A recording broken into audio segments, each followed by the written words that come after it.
PDF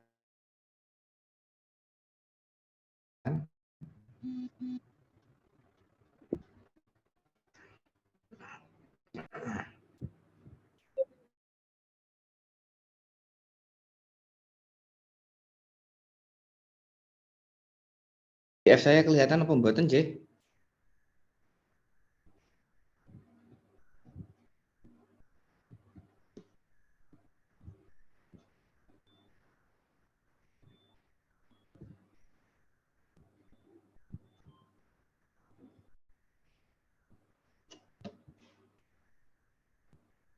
Halo, Bapak-bapak, Ibu-ibu. PDF saya kelihatan apa mboten? Masih belum terdampak, Pak. Belum kelihatan. Belum. Belum, Bapak. Belum. Sebentar.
Apakah terlihat Bapak-bapak, Ibu-ibu? Sudah, Bapak. Mbak. Oke, saya mulai dari sini, J. Bismillahirrahmanirrahim. Assalamualaikum warahmatullahi wabarakatuh. Bapak Ibu sekalian, terima kasih atas kehadirannya, antusiasnya untuk kali ini kita bisa bersama-sama nanti mendiskusikan beberapa soal ke depan, dan semoga apa yang jenengan cita-citakan bisa tercapai dengan niat yang tulus. Mari kita berdoa menurut keyakinan agama kita masing-masing. Berdoa dipersilakan.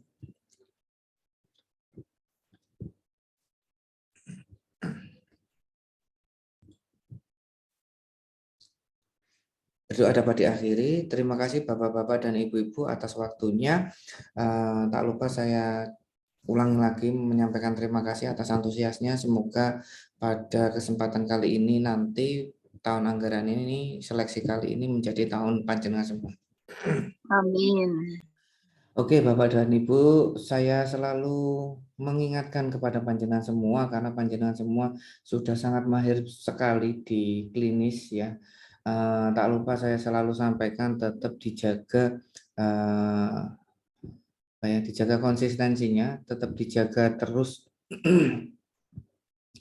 untuk selalu tahan diri. Artinya maksud saya adalah untuk menekankan bahwa panjenengan adalah seorang perawat dan seharusnya melakukan tindakan keperawatan.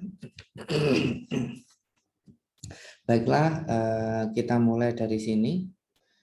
Pertama, setiap jenengan semua ketemu soal, yang jenengan fokuskan adalah pertanyaannya terlebih dahulu. Itu baru kemudian lihat datanya. Kita mulai dari soal nomor 1.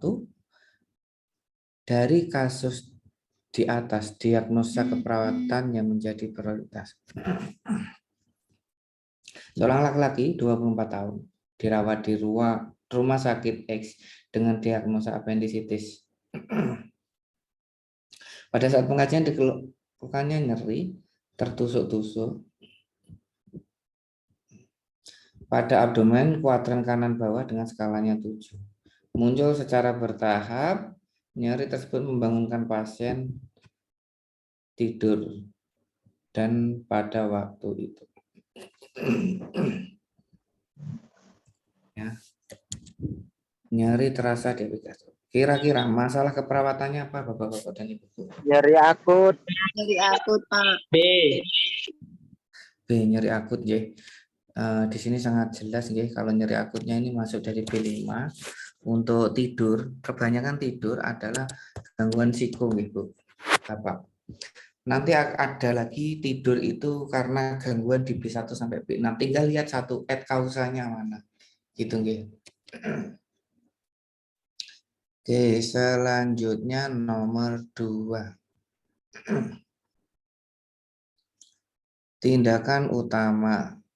Seorang wanita berusia 22 tahun dirawat di rumah sakit dengan diagnosa gastritis akut.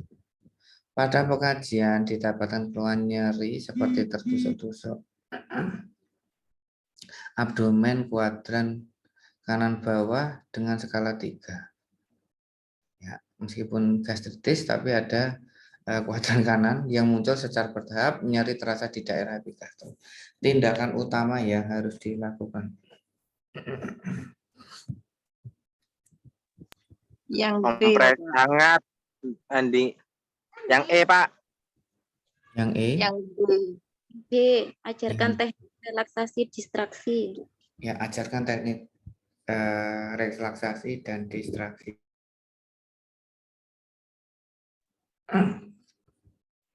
Kenapa seperti ini? Ini adalah manajemen nyeri. Manajemen nyeri. Bapak-bapak dan ibu-ibu, kompres hangat hanya boleh diberikan jika orang tersebut hipertermi non-refraktan. Artinya hipertermi yang tidak terlalu tinggi banget. Ya, kompres hangat tidak disarankan untuk nyeri. Nyeri harusnya malah kompresnya adalah kompres dingin. Apapun, nggih. Jadi ini kontraindikasi malahan kalau kompresnya hangat. Seperti itu. Ngoten nggih. Kompres saya tulis lagi ya, seperti pertemuan kemarin, kompres dingin itu untuk infeksi. Ya, infeksi. Dalam konteks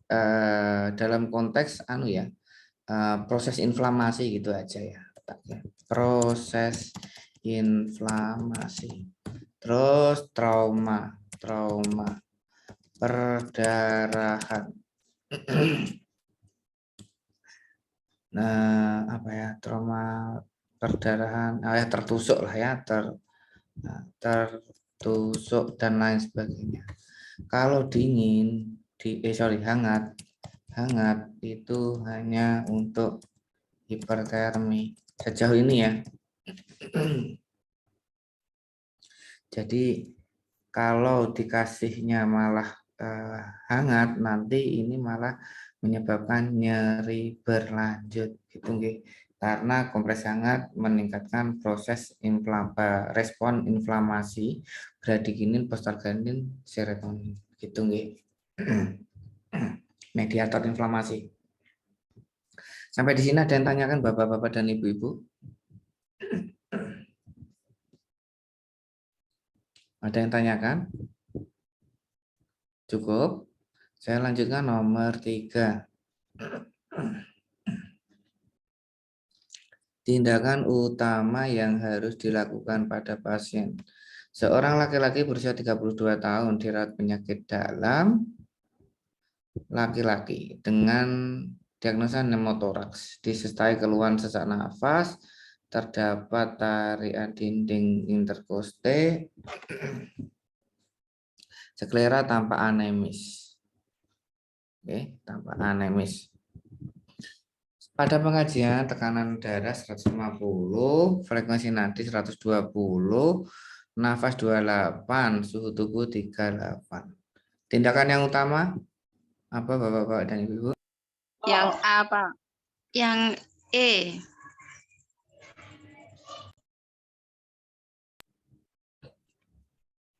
Jawabannya apa? Semipolar. Mengatur posisi semipolar. Semipolar. Yang E, Pak. Memberikan oksigen. Berikan oksigen, Pak. Memberikan oksigen. Semipolar ini biasanya untuk kasus asma, hematotoraks, terus Guys. Oh, efusi lepas telepon kemarin tadi pleura. tenggarut Nggih. ya. Iku update telepon. Kalau pneumothorax itu Oke. meskipun dikasih semivolar tidak terlalu ngefek. Jadi Nggih. udah ada apa-apa. Kalau ini guideline-nya yang benar, guideline-nya pneumothorax itu dekompresi dada atau biasa kita needle thoracosintesis. Ini untuk guideline medis nggih Bapak-bapak dan Ibu-ibu. Nggih, tekanan jenengan perawat dikasihnya tata laksana perawat. Tapi kalau nggak ada pilihan ya sudah ini needle thoracosintesis gitu nggih. Jadi nanti dikendalikan banget karena panjenengan semua sudah mahir. Yang ditakutkan adalah semangat banget, akhirnya jawabannya jawaban medis. Seperti itu. Saya lanjutkan nomor 4. Oke. Masalah keperawatan pada kasus. Seorang wanita 52 tahun dirawat di ruang penyakit paru, mengeluhkannya sesak. Ingat nggih, sesak itu bisa B1, B2 ataupun B3. Nyeri pada bagian dada kanan. Nyeri pada bagian dada kanan. Pasien merasakan mual, lemah, dianjurkan dilakukan dengan pengambilan cairan rongga pleura. Tetapi pasien dan keluarga menolak karena pasien trauma akan tindakan yang dilakukan sebelumnya. Jawaban yang tepat untuk kasus di atas masalahnya apa nggih? Efusi pleura. Jadi sesaknya ini karena efusi pleura. Kecemasan. Oke, kita lihat Kurang kecemasan. pengetahuan. Kurang pengetahuan, menolak tindakan atau trauma. Berarti ansietas ya. Ansietas berarti psiko. Kurang pengetahuan, mana ini kurang pengetahuan. Dan karena kurang pengetahuan. Di sini nggak ada ya, nggih? Ada nggak ini? Pasien merasa mual dianjurkan tidak mengambil darah. Tapi pasien dan keluarga menolak karena ada trauma yang dilakukan. Mungkin belum ada nggih, belum nampak nggih untuk kurang pengetahuan nggih. Masalah keperawatan yang utama apa? Kelebihan volume cairan. B11 ya, B11. B11 itu ada. B12 ya, nggih. B11. B12. Kalau B1, nah ini saya tuliskan. Kalau ngetiknya B1 itu kita ngomongnya adalah RW. Kalau kita ngomongnya B12 itu berarti cara bernafas. Berikut organnya. Kalau ini efusi pleura berarti adalah cara bernafas. Mual masuk mana nggih? Mual masuk B5. Lemahnya karena apa? Bisa B1, bisa karena B5. Gitu nggih. Terus dianjurkan tindakan pengambilan rongga pleura. Di rongga cairan di rongga pleura berarti B1 bagian 2. Jawaban yang tepat adalah Kelebihan volume cairan. Itu nggih. Jadi kelebihan volume cairan itu bisa masuk di B4, bisa masuk di B2 ataupun B1. Gitu nggih. Ini berarti kalau dirunut itu gini, Bapak-bapak, Bapak Ibu, dan berhubungan dengan gitu ya. Penurunan penurunan volume tidal gitu nggih. Volume tidal ditandai kan ditandai ya. PES ditandai dengan cairan di itu nggih. Diagnosa keperawatan itu P-nya adalah kelebihan volume cairan. E-nya apa? Et kausanya atau etiologinya karena penurunan volume tidal S.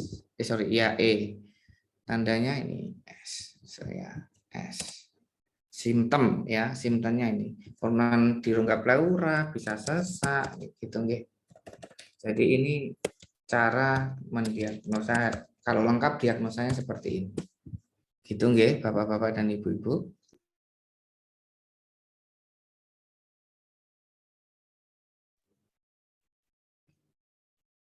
Ada yang tanyakan Bapak-bapak dan Ibu-ibu? Cukup? Kita lanjutkan ya. Kita lanjutkan. Dari kasus, manakah tindakan keperawatan yang tepat? Seorang laki-laki 50 tahun, post cholecystectomy hari kelima, telah dilakukan pelepasan titub pada siang hari. 4 jam setelah pelepasan, perawat melihat adanya rembesan kuning hijau pada balutan di area penusukan titub. Tercium bau yang tidak mengenakan. Tindakan yang tepat untuk kasus di atas ialah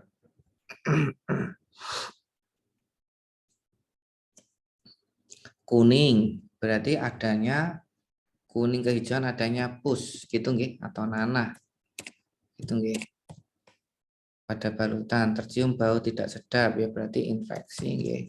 Infeksi atau dan adanya nanah juga gitu nggih. Tindakan yang tepat adalah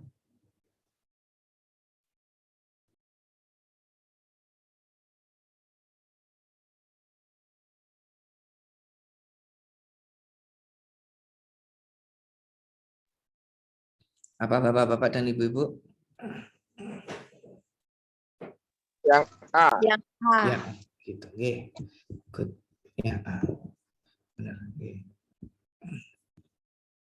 Melepas balutan dan menggantinya dengan balutan hidrokoloid. Ya, oke. Nomor 6, tindakan keperawatan utama.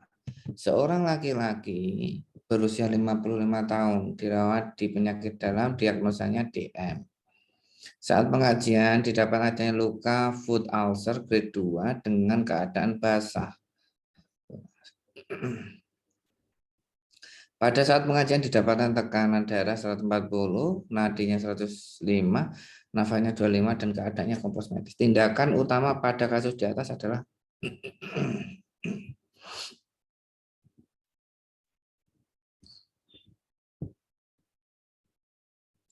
saat pengkajian ada luka foot ulcer dengan keadaan basah. Melakukan rawat luka. Ya, Perawatan luka. benar, melakukan perawatan luka.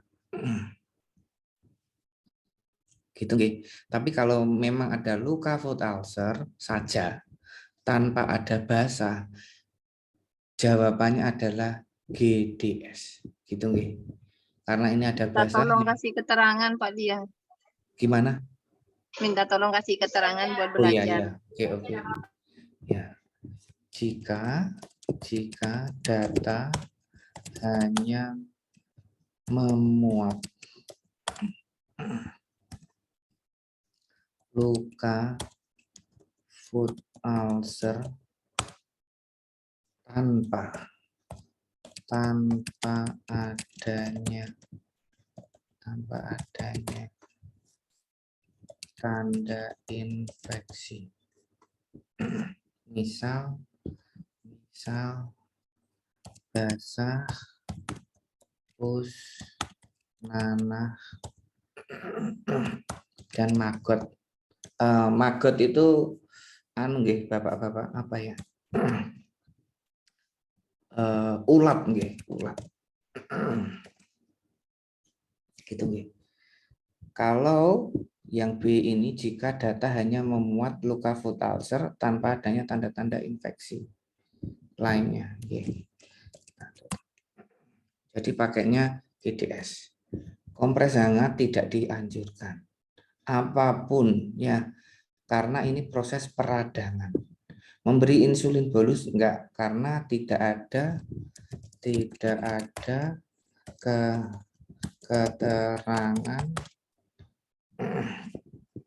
keterangan gula darah ya, gula darah. Itu nggih. Teknik relaksasi enggak? Nggih. Sampai sini nggih. Ini tak tandai lagi.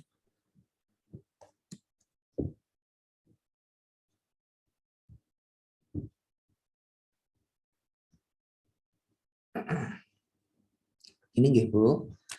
Ini saya save dulu. Oke, selanjutnya nomor 7.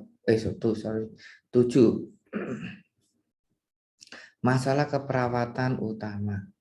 Seorang laki-laki berusia 60 tahun dirawat di ruang penyakit dalam dengan diagnosa medis DM tipe 2, resisten insulin.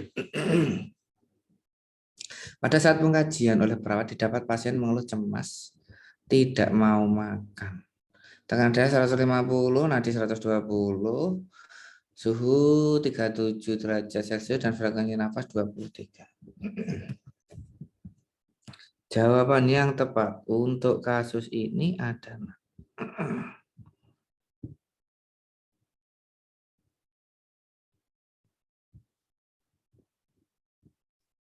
jawabannya tepat apa? Ketidakseimbangan nutrisi. Ketidakseimbangan nutrisi, mana ketidakseimbangan nutrisi? Data yang kira-kira mendukung apa nih Bapak? Kira-kira mendukung apa kalau ketidakseimbangan nutrisi? Data ketidakseimbangan nutrisi itu kalau datanya yang mendukung itu A. A-nya itu apa? Ada antropometri. BB, ya. TB gitu nggih. TL, lingkar lengan, ya. TD, lingkar dada, seperti itu. B-nya apa? B-nya adalah biokimia. Ada nggak HB-nya? Ada nggak GDS-nya gitu? GDS. Ya, ada nggak GDA gitu? Ya, mungkin kurang ada nggih. C. Oke, C itu apa? Clinical science. Clinical symptom. Clinical symptom itu tanda misal mata cowong, perut apa ya, membuncit, misal kayak busung lapar seperti itu. D-nya apa? Dietnya apa? TKTP kah? TKTP kah? Rendah gula kah? Atau semacamnya. Terus E-nya apa? E-nya environment. E-nya itu tak taruh mana ya? Atas sini. E-nya apa? Environment, lingkungannya. Dia lingkungannya apa? Pesisir atau pegunungan. Hanya kurang lengkap nih, minimal ada 2 saja sebenarnya sudah cukup, atau 3. Ya, karena ini tidak mau, cuma dia ada cuma apa? Kliniknya cuma ini tidak mau makan. Ini bisa masuk diet, tapi nggak bisa masuk diet ya. Nggak bisa masuk klinikal ya. Cuma masuknya diet. Dietnya apa? Bukan TKTP, tapi tidak mau makan. Dan tidak mau makan. Itu adalah salah satu diet ya. Jadi diet itu bukan berarti tidak makan ya, cuma ini behaviornya adalah tidak makan. Ya, oke. Yang lainnya kira-kira ada lagi enggak? Ansietas. Ya. Langsung masuk psikologi. Psikologi, bukan B1 sampai B6. Meskipun dia DM bisa masuk di B2 misal masalahnya, atau masuk di B5 seperti itu. Ngoten nggih. Jadi diurutkan saja, perawat itu bio, psiko, sosio, spiritual. Misal dia nggak punya keyakinan itu nggak masalah, yang penting B1 sama B6-nya bagus, psikonya bagus, sosionya bagus gitu. Jadi tinggal ngurutkan itu aja. Masalah keperawatan utama. Seorang laki-laki 55 tahun dirawat di ruang penyakit dalam dengan keluhan luka belakang kaki luasnya 15 cm, kondisi kliennya lemas, GDA-nya 350, adanya demam dengan suhu 39, nadinya 68, frekuensi napas 23. Tekanan darah 160. Selama dirawat mengalami penurunan berat badan 8 kg per minggu dan mual muntah. Apakah masalah keperawatan yang utama pada pasien? Kira-kira apa?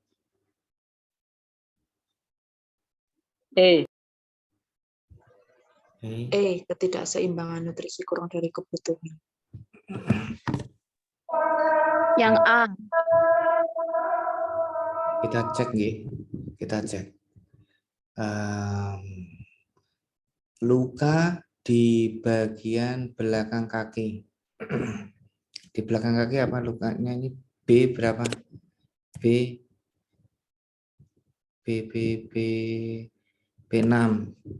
Oke. B6. Sebentar. B6 15 cm. Oke. Selanjutnya kondisinya lemah, berarti B berapa Bapak-bapak dan Ibu-ibu? B5. GDS B berapa? B5. Wes kita cek. Luka B6. Ya.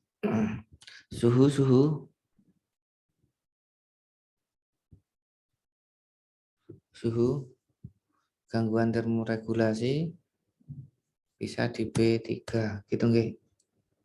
Tinggal lihat kausanya. Ini karena apa sih? Kalau ini misal ini karena infeksinya B6, berarti ini bisa masuk B6. Jadi tergantung nggih.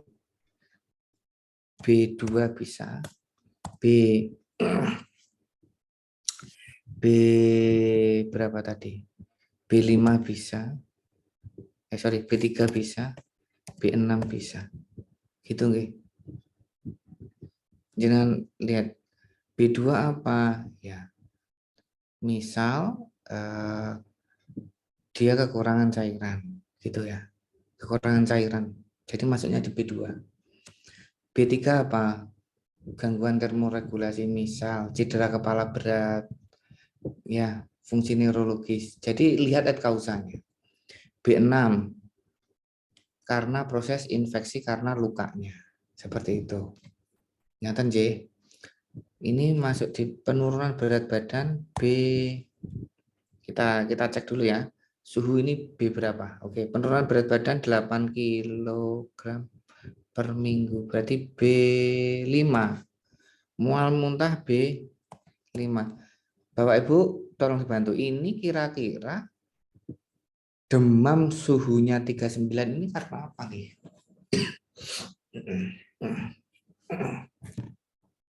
GDS-nya 350. Suhunya 39. Ada lukanya 15 cm. Kira-kira ini luasnya cm persegi ya, berarti ini masuknya apa nih? B berapa? Demamnya B berapa Bapak-bapak dan Ibu?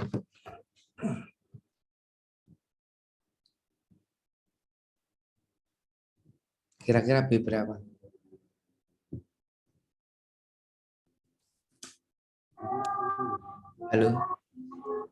Halo. Kira-kira masuk B berapa?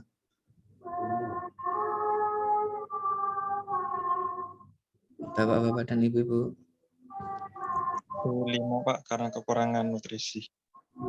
B5 karena kekurangan nutrisi. Sebenarnya ada jawaban itu peningkatan suhu tubuh. Cuma karena ini sepertinya masuknya di B6, yang sepertinya masuknya di B6, karena kausanya adalah kausa kausanya adalah luka infeksi. Ini ya. Jadi masuknya di B6 sampai dan ini ketidakseimbangan musik masuknya di B5. Perfusi cerebral nggak ada, peningkatan suhu tubuh ini bisa masuk di B2, B3, B6. Lihat kausanya dan tolong saya selalu diingatkan jika saya jenengan mungkin tidak sependapat ataupun ada masukan, jadi biar komunikasinya jadi dua arah, ngoten nggih Bapak-bapak dan Ibu-ibu. Ini ya B6, kausanya adalah luka infeksi. Kenapa kok ngomong luka infeksi? GDS berarti kalau GDS-nya 350 ini berarti nutrisi tidak bisa masuk sel. Apa yang terjadi? Infeksi. Gitu. Jadi tidak ada proses regenerasi. Akhirnya apa? Peningkatan suhu tubuh. Ini nggih Bapak-bapak dan Ibu-ibu. Sampai di sini ada yang ingin disampaikan? Ada yang disampaikan Bapak-bapak dan Ibu-ibu? Cukup? Jika ada yang tidak sesuai, mohon nanti panjenengan urun rembuk saja, nggak apa-apa. Nanti kita bisa cari jalan terbaiknya seperti itu. Ngoten nggih. Saya lanjutkan nomor 9. Oke, terima kasih atas feedbacknya. Apa masalah keperawatan utama? Seorang laki-laki 50 tahun di bawah keluarganya, keluhannya sesak nafas, odem kaki, mual muntah. Pasien terlihat kelelahan. Pemeriksaan fisik ditemukan tekanan darah 100, nadi 90, frekuensi nafas 28, pemeriksaan rese ditemukan ada kardiomegali. Oke, gagal jantung kayaknya. Yuk. Jawaban yang tepat untuk kasus tersebut ya. Kelebihan volume cairan. Penurunan Kelebihan cairan. Kelebihan volume cairan.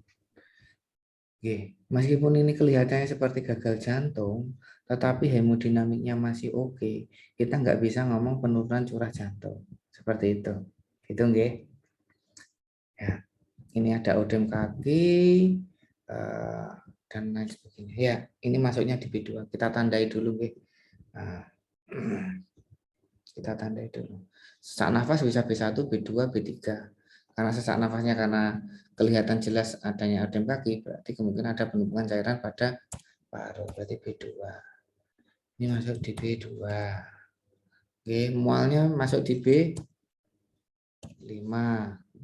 Muntahnya masuk B5. Kelelahan, pasien terlihat kelelahan ya karena payah jantungnya, masuk di B2. Nafasnya tadi masuk di B2 ya. Kausanya ya. Kausanya adalah karena gagal jantung ya, kanan prelude ini kayaknya. Oke, berarti ini kardiomegali berarti B2. Iya. Jadi kita bisa lihat seperti ini. Oke. Oke, kelebihan volume cairan. Oke, nomor 10. Intervensi keperawatan pertama kali dilakukan. Seorang wanita berusia 45 tahun dengan diagnosa hematom, memiliki batuk darah 2 gelas. Warnanya segar, berbuih, bergumpal. Tidak disertai sisa makanan, tampak gelisah, kondisi tampak lemah, wajah, telapak tangan pucat, konjungtiva anemis. Vaksinasi 96, nafas 24. Jawaban yang tepat adalah B. B. B. Iya. Hitung nggih. Sejatinya di dalam tubuh kita itu orang dewasa itu ada 5 liter darah. 5 liter darah. Kalau hitungannya 500 ini hampir 2 kolof. Gitu nggih. Jadi apa yang harus dicek terjadinya shock hemorragis ya, tekanan darahnya 100 gitu nggih.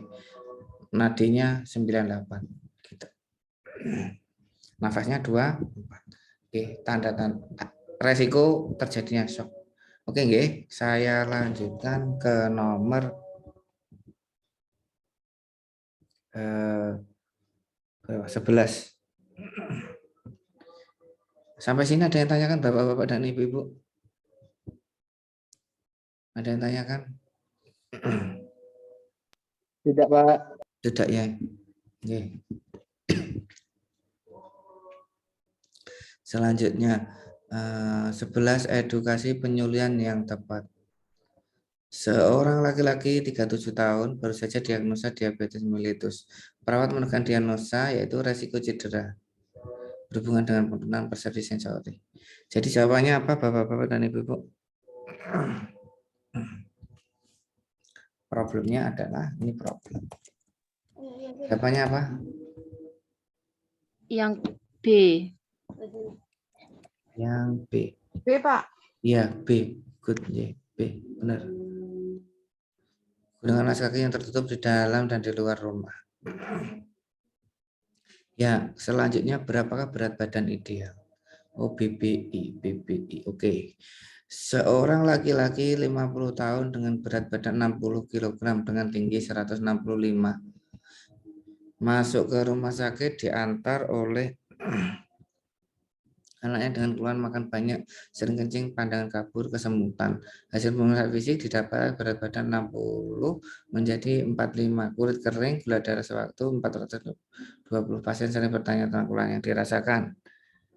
Bapak-bapak dan ibu-ibu, sebenarnya dalam merumuskan itu ada 2 cara untuk berat badan ideal. Pertama IMT. Ini normalnya indeksnya itu adalah 8,5 sampai berapa ya, sampai 25 kalau nggak salah ya, 25 ini ideal. Tapi ada yang pakai skala Broca,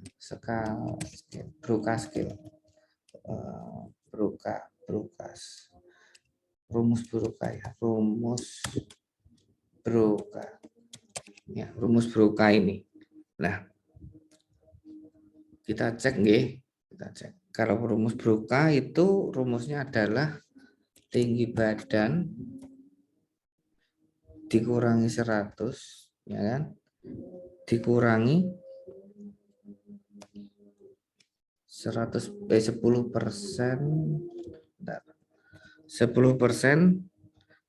ya kan? Gitu. Dikurangi 10%.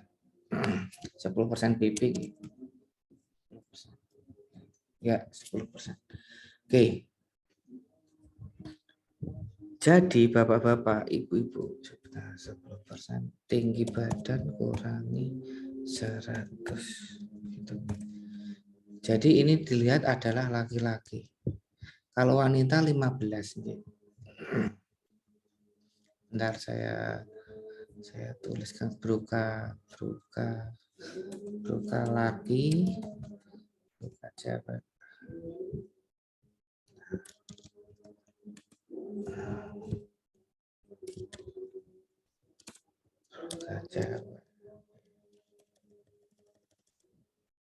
Cewek. Laki dulu aja ya, laki dulu aja. Karena ini pasiennya adalah laki, berarti tinggi badannya berapa? 165 dikurangi 100. Dikurangi 10%. 10%nya dari tinggi badannya berapa, Ibu? Tinggi badan 165 kurangi 10 berarti 65 nggih. Oke. Terus 65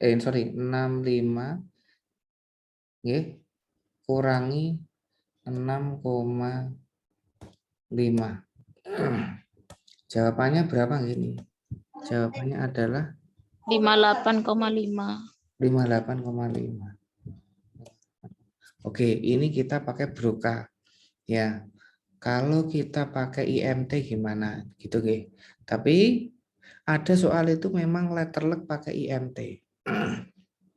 Ada yang letterleg pakai Broca. Kita lihat ya, IMT. IMT itu berarti IMT berat badan per tinggi badan dikali tinggi badan. Berat badannya berapa, Ibu? Berat badannya berat badannya akan diketahui nggih, nggih. Berat badan. Oke, kita lihat ya, 18 lah ya. Kita kan IMT-nya kan indeksnya kan paling rendah ya. Kita kasih 18. Kita kasih 18. Kalau berat badannya yang ingin dicari berarti per 1,68 dikali 1,68 lagi. 65. 1,65. Ya. Berarti ditaruh di depan BB sama dengan 18,5 dikali 1,65 kali 1,65.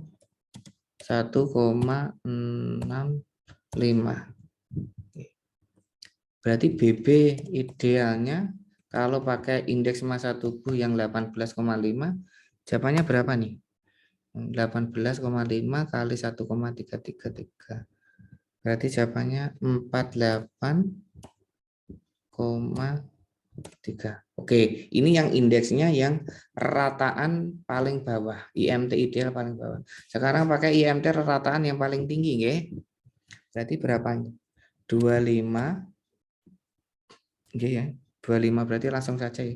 BB sama dengan 25 dikali 1,65 kali 1, berapa? 65. Berarti BB-nya berapa Bapak-bapak dan Ibu-ibu? BMT 68. 68. Hitung ya. Kalau pakai IMT semua jawabannya benar. Karena BB yang disarankan adalah 48,3 sampai 68. Gitu nggih. Kalau ini menurut IMT kilogram. Karena ini jawabannya milih salah satu, sepertinya ini yang lebih cocok ngoten nggih. Begitu nggih. Ini tak taruh sini aja. Ini buat panjenengan, buat referensi. Seandainya ditanyakan seperti ini. Jawabannya benar adalah D. Kalau nanti panjenengan ditanya BBI, berat badan ideal, pakai aja Broca nggak apa-apa. Perempuan, saya catatkan.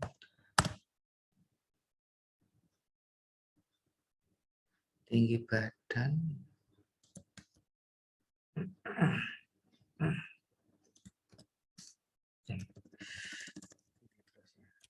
Tinggi badan kurangi 100, kurangi 10% dari tinggi badan. Kalau wanita 15 nih. 5% dari tinggi badan.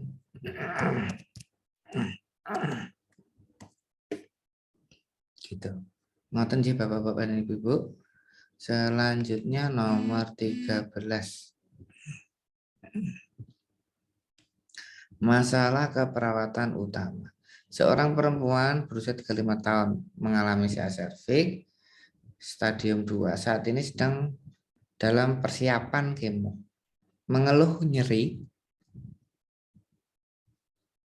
sepanjang hari. Tubuh terasa lemah, lelah, berkurang saat istirahat. Mual jika dipaksa makan. Jawaban yang tepat adalah ini. Jawaban yang tepat adalah Nyeri kronis. nyeri kronis. Nyeri kronis. Nyeri kronis. Kalau ngomong intoleransi aktivitas itu adalah ngomong bahwa input tidak sama, tidak sama dengan kebanyakan untuk intoleransi aktivitas itu masuk B1, B2, kebanyakan. J. Kebanyakan. Jadi fokusnya itu. Selanjutnya nomor 14. Pemeriksaan penunjang yang sebaiknya dilakukan memastikan kondisi klien. Seorang wanita 20 tahun mengeluhkan pusing kepala berat 3 hari disertai keluhan lemas dan lekas lelah. Saat dikaji tampak wajah cenderung pucat. Klien bercerita sebulan terakhir ia membatasi asupan makanan. Nah, ini bisa intoleransi itu seperti ini bisa Bapak-bapak dan Ibu-ibu. Ya. Lemas dan lelah ya.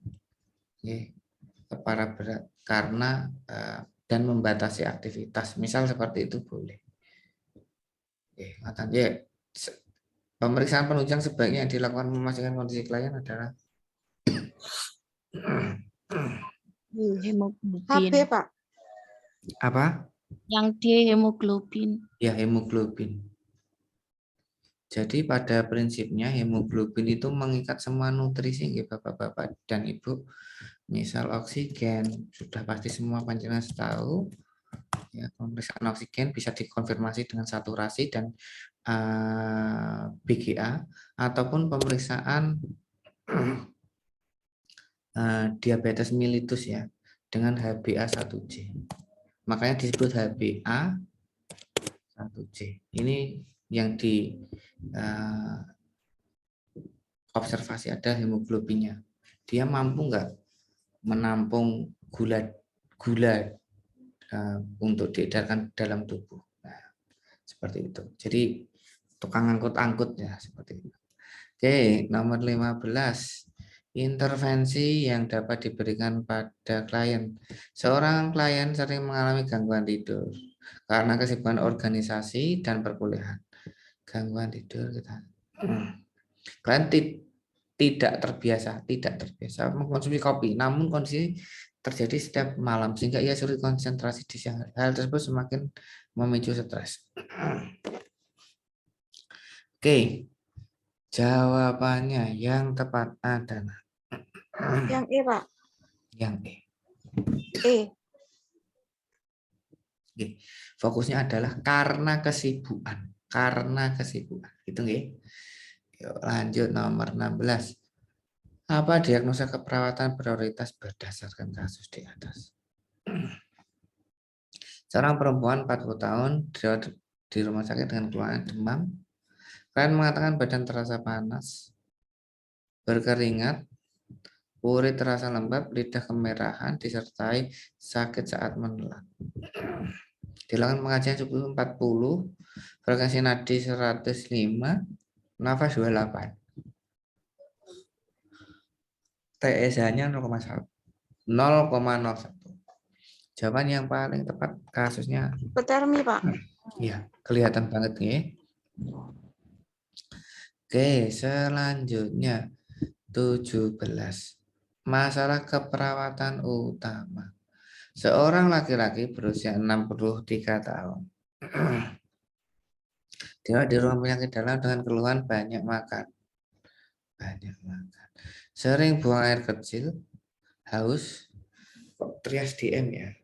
Oke, lemas, pandangan kabur, dan baal pada ekstremitas. Oh, gangguan neurosensori. Berat badan turun 65 menjadi 53, kulit kering.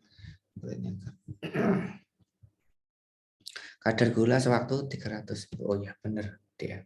Jawaban yang tepat adalah Yang D, Pak. C. ya, D. Benar ya.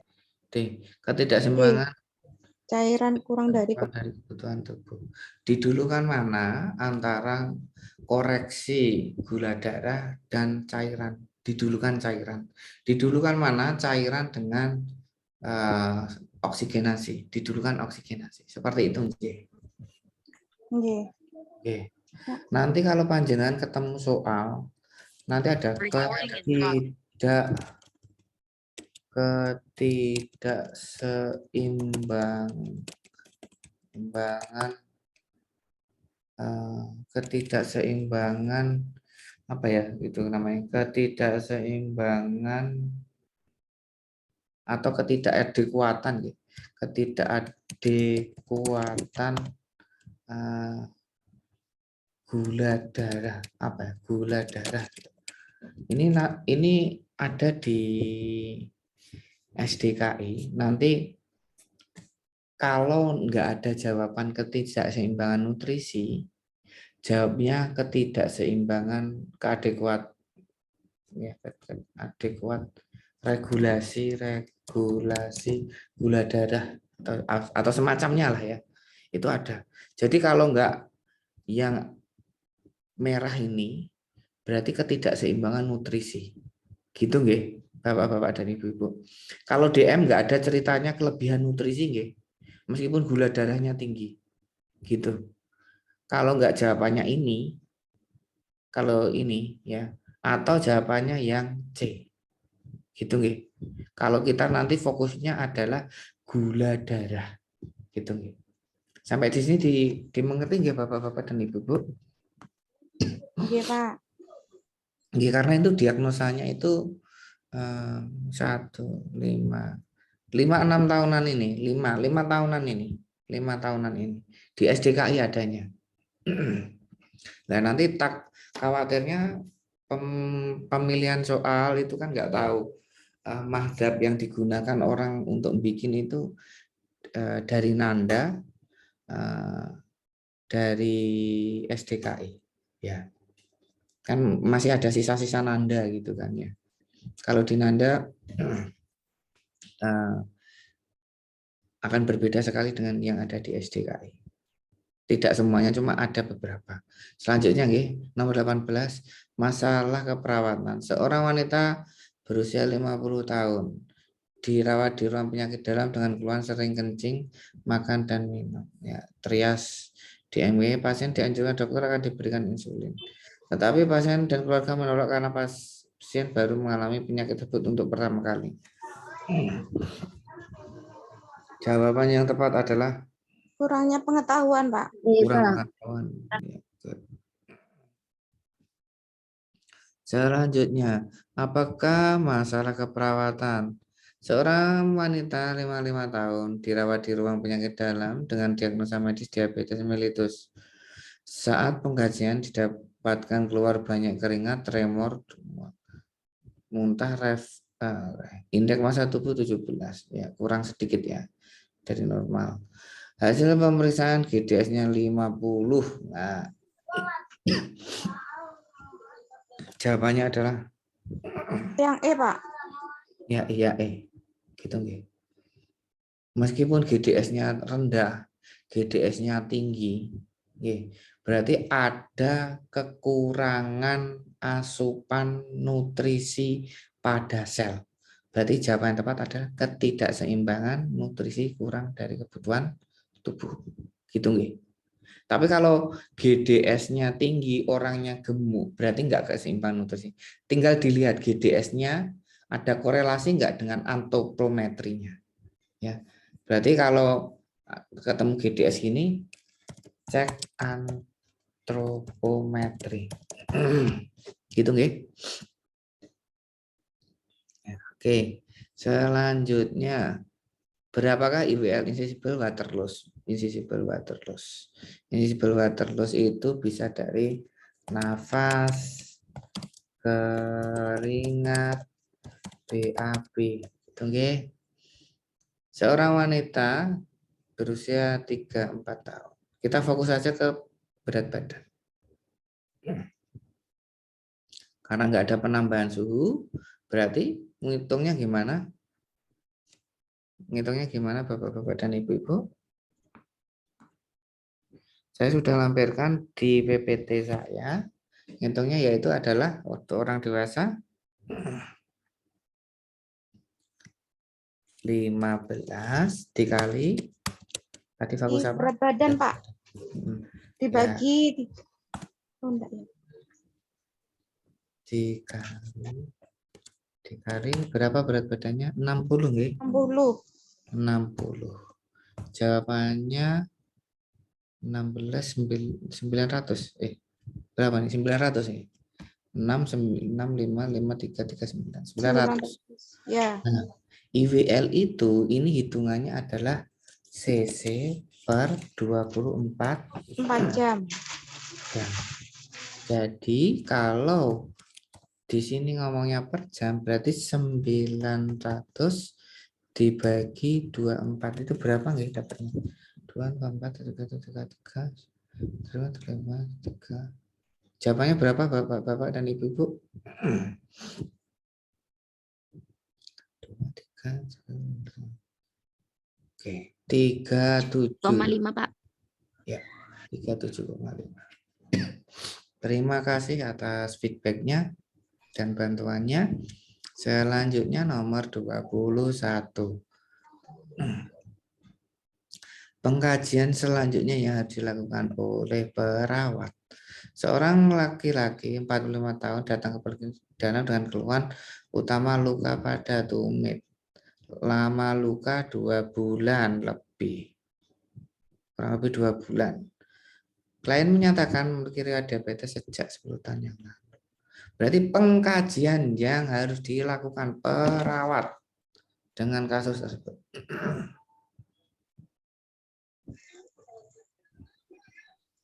Kondisi luka, Pak. Gimana? Kaji kondisi luka. Kasih kondisi luka.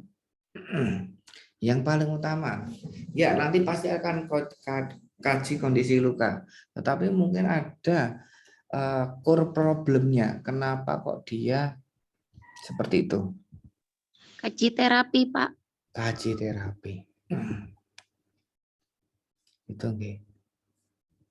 Ya, kaji terapi. Dietnya gimana? Gitu nggih. Sorry ya. Kaji terapi dia kok diet ya. Insulin ya, insulinnya gimana? Ya, yang rapid kah, humulog kah, yang novorapid kah, atau yang mana misal seperti itu. Ya, dan lain sebagainya. Misal obatnya dan lain sebagainya. Oke. Jadi terapi tidak hanya terbatas pada obat, Bapak-bapak dan Ibu-ibu, bisa dari dietnya, aktivitasnya, dan lain-lain. Itu nggih. Selanjutnya nomor 22. Pengkajian yang dapat dikaji lebih lanjut mengenai kasus. Seorang laki-laki 65 tahun, riwayatnya dengan chaos patella sinistra. Pasien sadar tekanan darah 150, nadi 100, akralnya dingin, pucat, konjungtif anemis. Jawaban yang tepat apa Bapak dan Ibu? Palpitasi.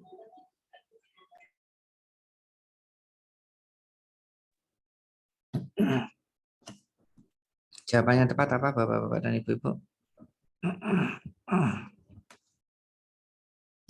Jawaban tepat adalah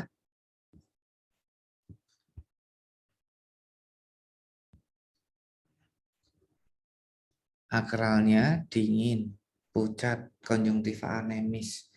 Nadinya segini, tapi tekanan darahnya tinggi. Nah, berarti ini tanda-tanda apa Bapak-bapak dan Ibu-ibu?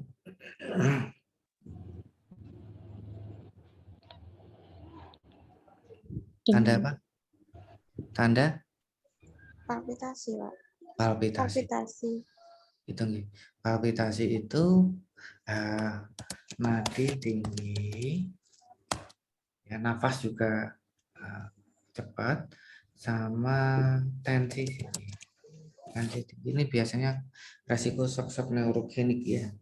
Tensinya enggak turun, tapi tambah standar atau maupun malah naik.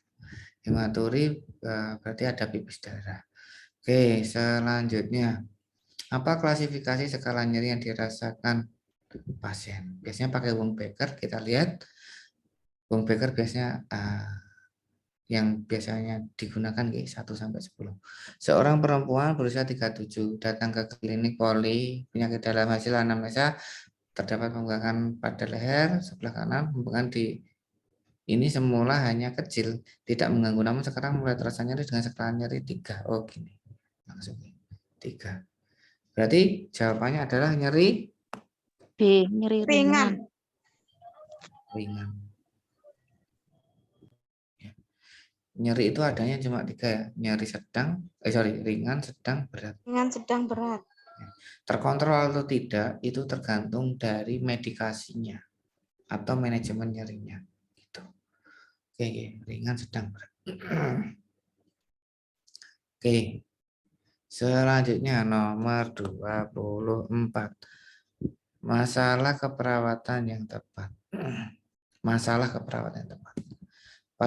Seorang perempuan 27 tahun di ruang bedah dengan post-tiroidektomi hari kedua. Pasien mengeluhkan nyeri saat batuk berdak tidak dapat dikeluarkan. Wes kelihatan ini. Sulit Bersihan jalan nafas, Pak. ya, oke, bersihan jalan nafas. Bersihan jalan nafas adalah the top of nursing diagnosa. Maksudnya prioritas lah ya. Itu prioritas. Enggak, sejauh ini belum ada yang mengalahkan untuk bersihan jalan nafas. Sejauh ini.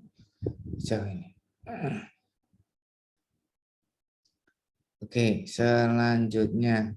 Apakah tindakan keperawatan yang tepat?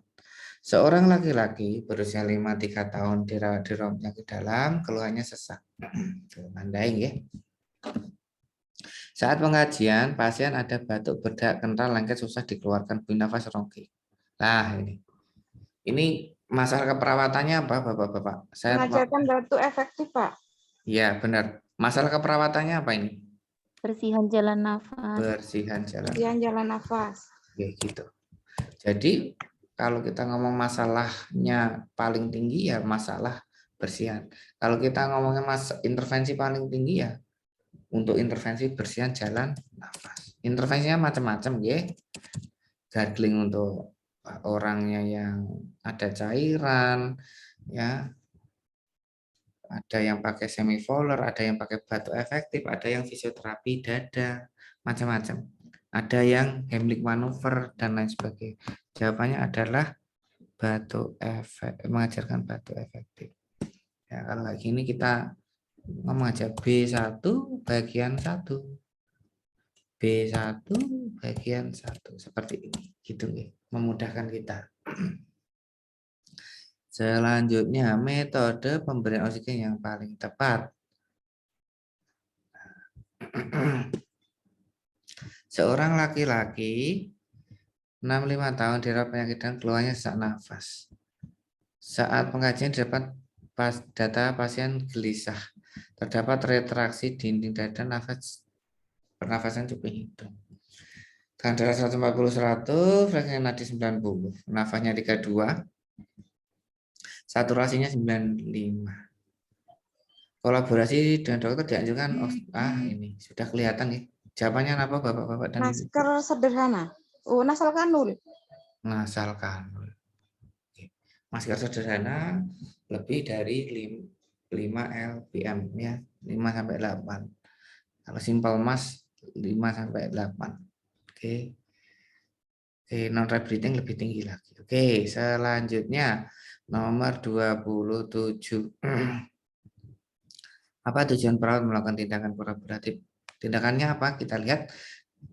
Seorang laki-laki 51 tahun dirawat di penyakit dalam dengan keluhan sesak nafas.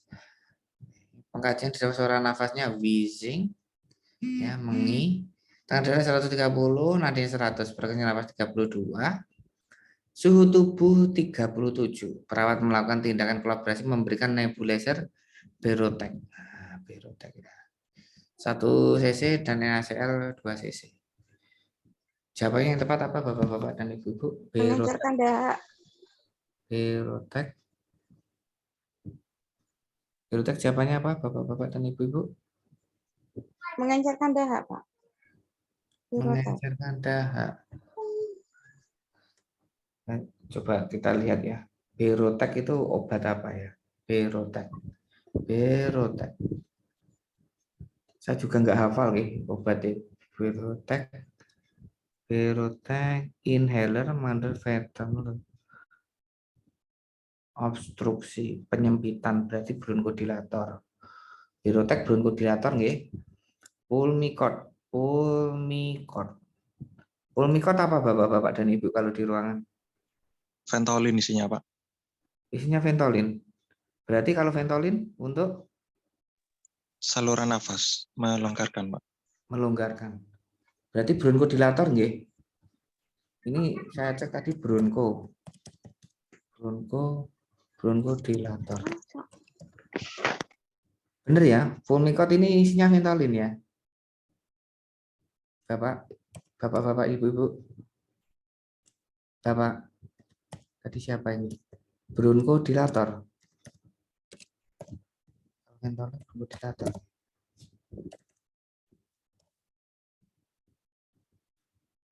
Oke, bronkodilator.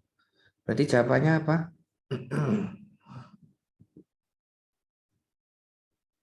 Bronkodilator. Jadi jawabannya apa Bapak-bapak dan Ibu-ibu? Melonggarkan. Oke, Pak. Melonggarkan. Melonggarkan. Ya, ini ada wheezingnya ini ya. Yang bikin ya. Wheezing. Ya, jadi mungkin akan jarang ya menemukan obat-obat kayak gini. Cuma ya ini mungkin bagi panjenengan yang sudah sering di ruangan ini mungkin akan sangat memudahkan panjenengan dalam mengidentifikasi. Oke, selanjutnya nomor 28. Posisi tepat untuk pasien. Seorang laki-laki 30 tahun dirawat di rumah penyakit dalam, keluhannya batuk, dahak, sukar keluar. Hasil pemeriksaan bunyi ronki pada bronkial kiri, sinistra, di posterior, bagian belakang. Tekanan darah 110, nadinya 100, relasi nafasnya 26, suhu tubuh 37. Perawat akan melakukan fisioterapi dada. Jawaban yang tepat adalah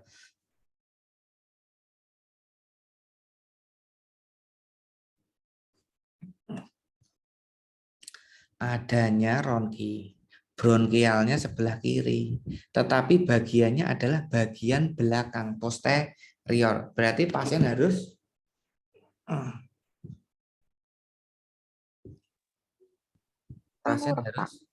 dalam Tengkurap miring ke kiri.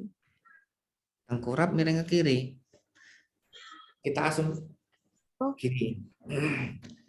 Ini kan bronkialnya di kiri.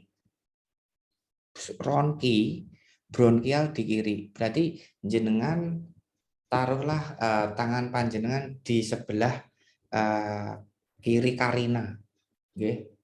Terus posterior berarti di belakang. Gitu nggih? Di belakang. Berarti agar gravitasinya ini nanti dahaknya ke tengah, berarti kita harus melakukan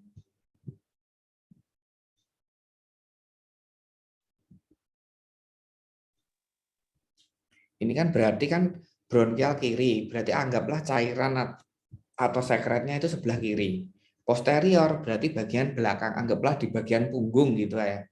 Nah, berarti biar kita membuat dia lebih nengah, berarti kita harus gimana? Biar gravitasinya pada saat divibrasi itu nanti ke tengah di mediastinumnya atau karina lah ya. Gimana? Jawaban yang tepat adalah misal, saya ulangi lagi nggih.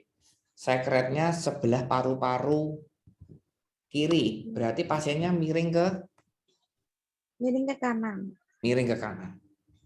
Kalau itu kan di tengah-tengah. Kalau taunya di posterior, berarti pasien harus di gimana kan? Supinkah? Trendelenburg atau apa? Ini kan posterior kan, ada ini yang bikin tambah bingung kan posterior. Posterior kan bagian belakang.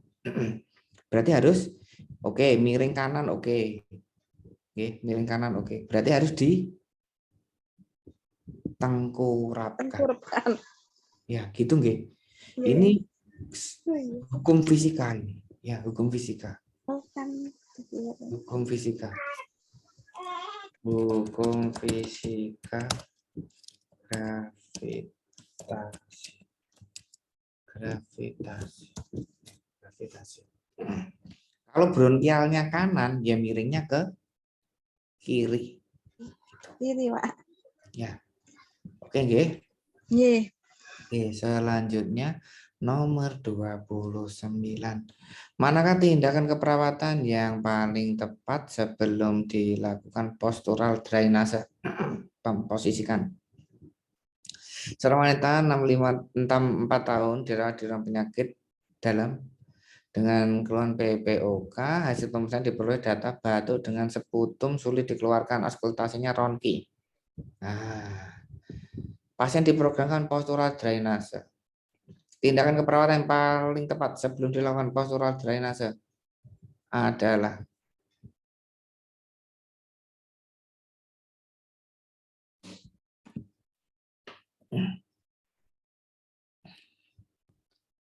sebelum kita Yang melakukan D, Pak. yang D. D, kaji pengetahuan pasien tentang tindakan yang akan dilakukan. Oke, benar, cuma kurang tepat. Kira-kira apa? Pasien PPOK, kemungkinan ada barrel chest ya kan? Terus dilakukan postural drainase untuk mengeluarkan batuk, seputum. Ya. Auskultasinya ada Ronki. Jadi sebelum melakukan tindakan apa yang harus kita pikirkan?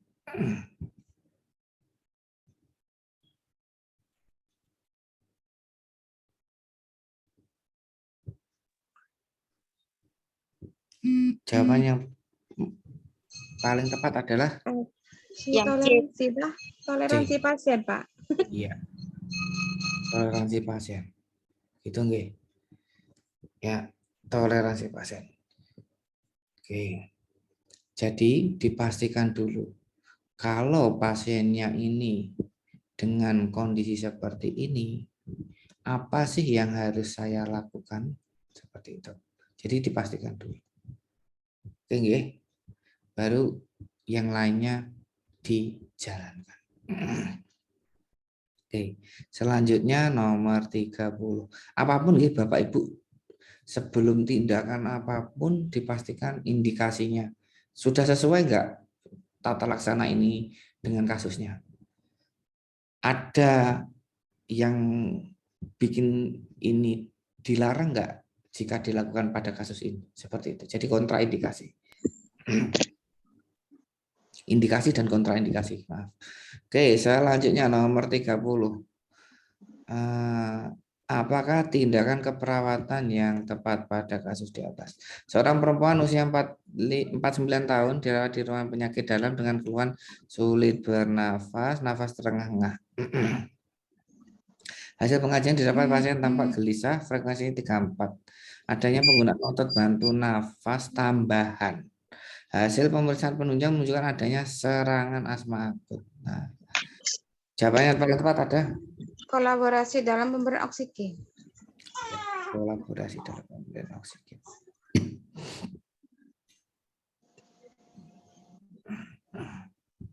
Oke, nomor 31. Masalah keperawatan utama. Seorang laki-laki 56 tahun dirawat di ruang penyakit dalam ini ya. Keluhannya batuk. Dari pengkajian diperoleh kondisi pasien tampak lemah, seputum sulit dikeluarkan. Nafsu makan menurun. Nah, ini sudah kelihatan jawabannya apa Bapak-bapak dan Ibu? Bersihan jalan nafas, Pak. Bersihan jalan nafas. Itu nggih. Tandai biar lebih jelas. B1 bagian 1. lemah ini kenapa? Oh, nafsu makan ya, karena B5 nafsu makan menurun B5. Gitu nggih. Selanjutnya nomor 32. Apakah tindakan keperawatan yang paling tepat dilakukan? Seorang laki-laki 57 tahun dirawat di ruang penyakit dalam dan sedang dalam pemberian transfusi jenis whole blood. Ya, whole blood. Jadi keseluruhan darah, jadi tidak dipisah-pisah kayak PRC. Tiba-tiba pasien mengatakan sesak, nafas dan dada terasa berat dan terasa gelisah. Pasien memiliki riwayat diabetes melitus, hipertensi 10 tahun. Jadi Hentikan aliran transfusi. gitu, ini prosedural. Oke, terima kasih atas feedbacknya Bapak-Bapak dan Ibu-Ibu. Selanjutnya nomor 33. Topik pendidikan kesehatan yang tepat. Seorang pasien perempuan berusia 45 tahun mengalami hipertensi. Saat ini menjalani terapi antihipertensi. Saat ditanya apakah beliau meminum obatnya sesuai dengan resep, ia mengatakan pada perawat bahwa meminum obat hanya 2 hari sekali.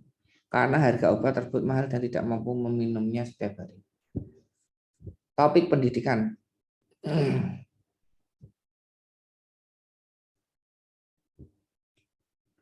Topik pendidikan. Antihipertensi diminum 2 hari sekali. Ya, jadi jawabannya obat hipertensi kan tiap hari, nggih. Baik itu ACE inhibitor, beta blocker, propanolol dan lain sebagainya, ACE inhibitor, captopril dan lain sebagainya, nggih. Kalsium channel blocker yang belakangnya ipin itu, ya. Terus tiap hari, nggih. Ini tiap hari. Jadi jawabannya tepat untuk topik pendidikan kesehatan adalah Yang A.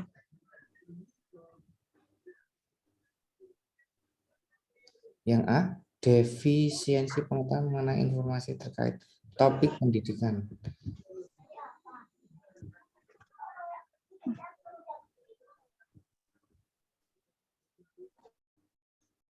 Yang A, defisiensi pengetahuan mengenai informasi medikasi. Mungkin ada yang lebih tepat, Ibu? Yang C. Yang C. Oke. Kalau C nggak ada, jawabannya A. Gitu nggih? Kalau C nggak ada, jawabannya A. Karena ini sudah merujuknya benar, maksudnya benar langsung fokus spesifik terkait adherence, apa ya, adherence itu, kepatuhan, jawabannya adalah C. J. Karena dia nggak patuh, harusnya ada yang 2 kali sehari, misalnya captopril. Ya, jadi kita ngomongin adalah kepatuhan mengenai rencana medikasi. A juga benar, defisiensi pengetahuan mengenai informasi medikasi juga benar. Ya. Ini karena kan harga obat tersebut mahal dan tidak mampu meminumnya setiap hari. Ya. Gitu nggih. Jadi kalau nggak ada C, jawabannya A. Gitu. Oke, selanjutnya, apakah masalah keperawatan yang paling tepat? Seorang laki-laki 44 tahun dirawat dengan TB aktif, pasien mengungkapkan batuknya berdahak. Hasil pemeriksaan tanda vital, frekuensi nafas 24, ronki kanan kiri. Nah, kelihatan ini sputumnya banyak. Indeks massa tubuh 16, tampak kurus. Jawabannya tepat adalah Yang C, Pak. yang C. C. Nafas. Gitu nggih? Yuk, yang terakhir ya untuk pertemuan malam ini, nomor 35. Apakah masalah keperawatan yang tepat pada kasus? Seorang laki-laki berusia 35 tahun datang ke puskesmas dengan keluhan badan terasa lemah, tidak dapat beraktivitas berat. Hasil pengkajian ditemukan edem di bagian wajah dan pergelangan kaki. Nafsu makannya menurun, perut kembung, mudah lelah, dan aktivitas terbatas. Jawaban yang tepat adalah Yang A, Pak. Gangguan keseimbangan cairan dan elektrolit.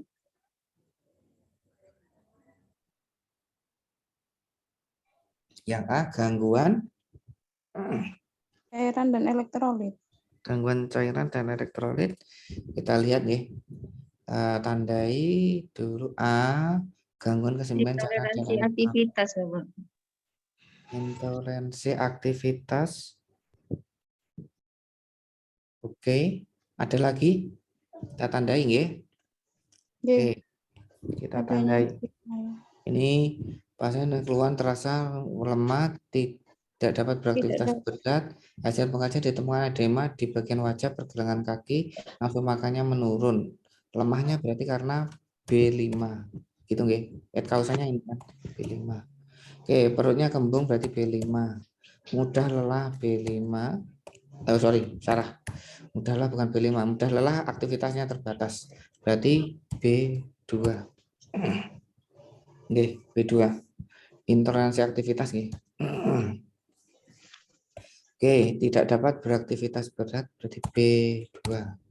Oke, adanya edema pergelangan kaki dan data edema pada daerah torak nggak muncul ya Bapak-bapak dan Ibu-ibu.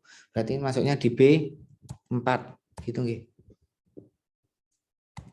Kalau nanti masuknya misal ada nafas ya, nafasnya sesek gitu ya. Berarti kemungkinan masuk di B1 gitu nggih. Karena ini nggak ada sesek. Ya nggak ada sesek. Berarti kita lihat edemanya masuk di B2 atau di B4 gitu. Jawaban yang tepat adalah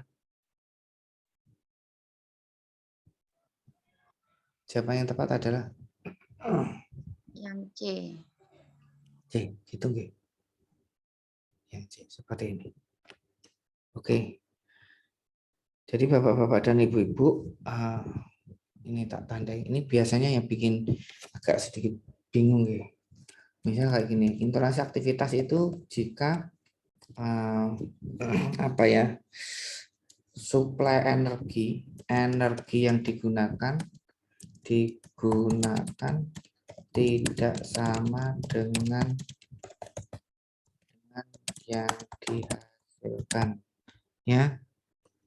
Terus mudah lelah dibanding orang normal, terbatas aktivitas bukan berarti misal fraktur itu enggak intoleransi aktivitas.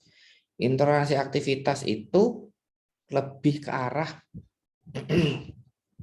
energi. Misal sianosis yang menyebabkan orang itu sesek, misalnya kayak gitu bisa karena hipoksia, atau tidak dapat beraktivitas karena gula darahnya tinggi atau gula darahnya rendah.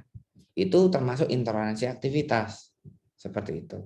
Sampai di sini dimengerti nggih? Jadi intoleransi aktivitas itu fokusnya pada suplai energi. Yang digunakan itu inputnya sama outputnya itu sama apa tidak. Itu konsep intoleransi aktivitas. Contoh kasus lain adalah angina pectoris. Angina pectoris kan berarti karena aktivitas dia nyeri hebat, ya kan? Karena suplai apa? Suplai oksigennya ke inferiornya koroner itu terhambat. Makanya dia disebut intoleransi aktivitas. Itu salah satunya masuk pada kejadian serangan angina seperti itu, ataupun serangan jantung.